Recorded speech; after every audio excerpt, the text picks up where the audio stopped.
Hello there everyone, it's Kathy Champion and you're back in my craft room and my YouTube channel, Kathy's Random Acts of Stampin'. I'm so glad that you tuned in today. Welcome in. I want everyone to know, if you don't, I am an independent Stampin' Up! Demonstrator and I'm located here in Gastonia, North Carolina, but I can take care of your stamping needs no matter where you live across the entire United States of America. So that's the good thing. We're not limited to having to deal with someone in our area because there's some rural areas that may not have Stampin' Up! Demonstrators, but you can do everything online. That's the way things are today, and it makes it so easy for all of us. Before we get started on our project, because in my live yesterday I used this little shim and I got this idea, and who came up with this was one of my fellow demonstrators, Connie Stewart, and this little gadget is ingenious. It fits on the side. In case you did not see the live yesterday, you know when you do box lids how sometimes they just don't want to fit. This little shim will fit over top of our score tool, the Simply Scored score tool, or any, well, I'm not sure if it'll fit on any, but it does fit perfectly on this cart, on this particular model. And what it allows you to do is put this up into the corner of your scoreboard, and it bumps out your cardstock just a little bit to make your box lid fit.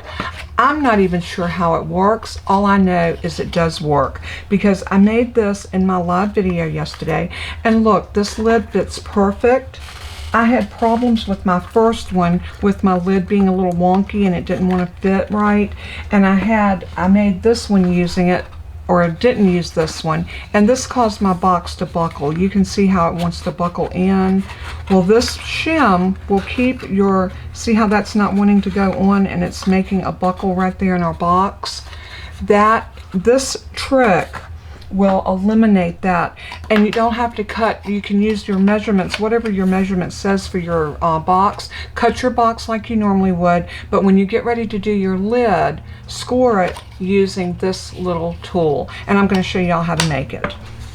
So without any further ado, and before we get started on that, I do want to announce, and I posted this on our Facebook group, so if you have not gone over and joined our Facebook group, this is where you can find this and you can print it out, and it is page after page of items that are going to be on sale. Not only does it tell you what page in the catalog they are, it gives you the regular price and the discounted price, and it is everything from cardstock to ink pads to dies. All of these items are going to be on sale. So if you have a wish list and maybe it wasn't within your budget, this may be the perfect time for you to hop over and get some of those items that you have been dying to have in your craft room. Go and take advantage of the sale. It is November the 16th through the 18th, so it is time to get to moving and go make your list. Print this out, highlight the items that you want. You know, go in your shopping cart and go ahead and put them in and save them for the day that these items go on sale. That would be a great head start.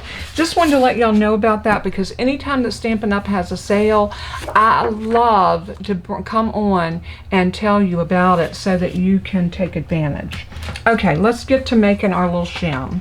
What you're going to need is the window sheets, and Stampin' Up! Sells these. I think you get 2 in a pack, 12 by 12. They last a good long time because they are just wonderful pieces to have for shaker cards, for stamping on acetate. These are acetate sheets. So we're going to cut this at 2 inches. So I'm just going to bring it down. I'm going to move my score blade out of my way, and I'm going to cut that just like that. It cuts beautifully.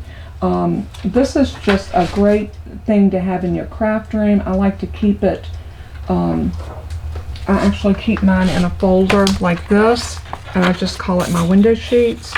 And you know what? I still have one more sheet left. I'm looking to see if it tells you how many pieces. Yeah, you get 2 in a pack, 12 by 12. So And I've had these for a long time, and I still haven't used them all up. So we're going to turn it now, and we're going to cut this at 8 inches. Now you can make it longer if you like, but I don't think you're going to make boxes any bigger than an 8-inch box. So I think we're pretty good to know that we have a piece that is 8 inches long. Oops, wrong one. So I'm just going to trim that off. So now you have a piece of the window sheet, and it's hard to see these, but it is 2 inches by 8 inches. The other thing that we're going to need to cut is a piece of bright colored cardstock. And for this, we just need to cut this at 1 inch. And let's do it on this side. That'll be the 8-inch side. So this is 8.5. We'll cut off a 1/2 inch. A much better way to get that. So I'm going to put that down, cut that up, and then we are going to be scoring that as well. But let's go over now and grab our scoreboard. So here is our simply scored scoreboard, and it comes with this wonderful little stylus that locks away right down here, snaps in so you never lose it. Wonderful, wonderful thing to have. So now what we're going to do is we're going to take that acetate and we're going to put it in, and we are going to score this. And I'm going to use the fine side of my, your stylus comes with a larger ball tip and a smaller ball tip. Anytime you're doing something that's hard to score, you want to use that fine one. The big one, you always use it with your designer series paper, anything that's lightweight. So we're going to go in at a 1/2 inch, and I'm going to hold it with my thumb. And you really want to get in there when you're doing this. You want to get in there nice and tight. So I'm going slow and just getting into that groove, back and forth. That's good. So now pressing it down into your corner, the next score line you want to make is at 1 1/4. So that's right here. There's your 1/4. So 1 1/4, and I am going to scrub that down in there just like I did that first one, and I'm moving my stylus up and down, back and forth like that to make sure I get that dug in there really well. So you will have something that looks like this when you're done. Lay it to the side and grab your piece of cardstock. Now, I chose the Daffodil Delight for that one, and if you notice, this one is polished pink. And the reason I did that is because you want something bright. This is very lightweight. It can easily get lost in your craft room. So you want something that's going to kind of stand out. So we're going to do the same thing here. We're just going to score at a 1/2 inch all the way down. Then I'm going to take that out, and I'm going to fold this. See my mountain right there? I'm going to fold it into the mountain. This will assure that you get a nice even fold. So let's move this out of our way, and now we need to get our bone folder so we can crease this down really well. So bone folder, I guess I must have put it up. Imagine that. Alright, so the first thing we're going to do is we want to crease this really well. Just crease it down. I like to even run it across like this, ironing that out really well. And then I'm going to open it back up because we're going to need to put two-sided tape, or our tearing tape, on both 1/2 inch sides of this. So grab your tearing tape and lay your tape to the middle. I'm just going to go flat down the middle of here, like so. All the way down to the bottom. And then I'm going to tear this off. And I'm going to do the same thing on this side, right in the middle.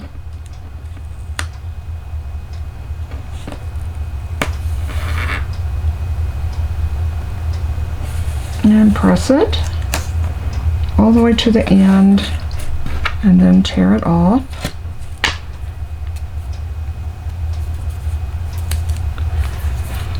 And now I'm going to crease that again because I want to make sure that I've got my crease back in there nice and strong. Now I'm going to bring over my acetate. Now I'm not going to do anything with this, but you can see that this is your 1/2 inch mark. This is so that this will fit over top of our Simply Scored scoring tool. So what I'm going to do is I'm going to pull off. Let's burnish this down good. Just pull off one side of your tape. So just reach under, and I'm using my Take Your Pick tool just to kind of lift that up. Peel it. Oops. Well, I must have burnished it down really good because that piece right there didn't want to come. It's okay. We'll condense it.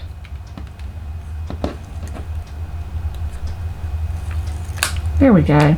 So now that we've got all of that backer off of that tearing tape, what you want to do is sit this on, making sure that you put this against the side where the tape is not, your backer's not peeled off yet. That'll give you a chance to line everything up. And you know what? I didn't cut that 1/2 inch off of there, but that's okay. That's okay. We'll trim that after we get it done. You want to sit that down into that crease line, and then just press it in and press it up. You just want to make sure that everything is down in there nice and tight.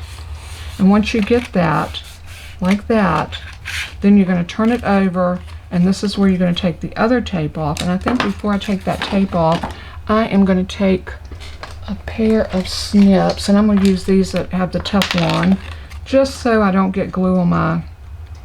And I'm going to trim that off right there, even with that. And we can just throw that little piece away. That's because I forgot to trim that down. No big deal. It was that little 1/2 inch on the 8 inch side. It was 8.5 I cut it from, and I should have trimmed it, but I forgot. All right, then we're going to peel this off, and all we're going to do with this is just press it down. Just like that. How simple is that? And then we're going to burnish it. Now, like I told you earlier, this is not my design. This was Connie Stewart, and she does beautiful work, y'all. I love Connie. She is stupendous. So I'm going to fold this over just like that, and I'm going to crease that side down, as well as this side. I'm going to crease this one first. Just really get a good crease on it, making sure that everything, and this is going to be hard to do because this acetate doesn't want to cooperate, but we're going to make it cooperate. Now I'm going to bend this side down, and I'm going to do the same thing here. I'm going to press that crease line, whether it wants to get pressed or not. And it will cooperate, and once it does, this is what you're going to have. Crease this one more time,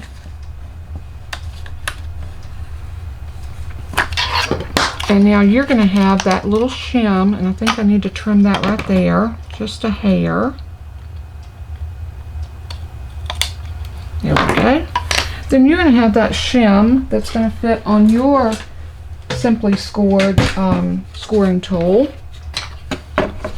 And what you're going to do when you put this down, you're going to put it right over top of your piece, just like that. And it's going to fit right into that groove, and it's going to bump out whenever, and you might want to put a little sticker on here or something that says use for lids only. This is only for lids. It's going to make your lid fit perfect every time. Wonderful tool to have in your craft room. I hope that that will help you out, and I know many of you said you wanted to see how to make one, so there you go. And thank you, Connie, for such an ingenious little tool. It has helped so many of us in so many ways. Now I have one more thing. Yesterday I was so befuddled in my my crafting. Jennifer had to remind me to do the drawing. I don't know what was wrong with me, but I was definitely off kilter. And I have to make an apology to Brenda Hightower. She is one of my girls that's under me. She came in as a hobbyist. She got the kit. She's enjoying her discounts. She made me a card, and I contacted her and asked her could I show it on one of my lives, and I meant to do it yesterday. Brenda, please, please, please forgive me. Please forgive me. I had the card laid out, but it was underneath something and I didn't see it. Look at this gorgeous card that Brenda made for me. I'm going to zoom y'all in because I want you to see the detail. Is this not the most beautiful fall card ever? I love that. So thankful for you. Brenda, I am so thankful for you. This card is absolutely, look at her beautiful handwriting. You have got one gorgeous, gorgeous handwriting, Brenda. This card is beautiful. I am going to do my best. I asked her could I case it, and she said by all means. I'm going to see if I can replicate this. This is cinnamon cider. This look back here looks like it is early espresso. She stamped the trees and then went back with the die cut and put that on top for dimension and just stamped. I mean, it is absolutely stunning. It is a simple card that makes such a statement. Doing this ink blending down here and up here, I love that texture that she put in it. And then she even stamped a little bit of texture right here. Gorgeous, gorgeous, gorgeous. So I'm going to look through my stuff and see if I can figure out what she used and see if I can replicate this. So be on the lookout. This will be thrown in during this Christmas season. You could do this card and put some little balls or holly on it and make this a Christmas card as well. Such a versatile card. And again, thank you from the bottom of my heart, Brenda. I love this card. I will treasure this card forever. And it's going on display in my craft room. I had saved it to show and then totally forgot. I apologize so deeply. I love you all so much, Brenda. Mwah. Thank you, thank you, thank you, my friend. And as I always say in closing, let everything that you do and say bring glory to our Father in heaven. He is worthy. So until we craft again, God bless and keep you. Until then, bye-bye.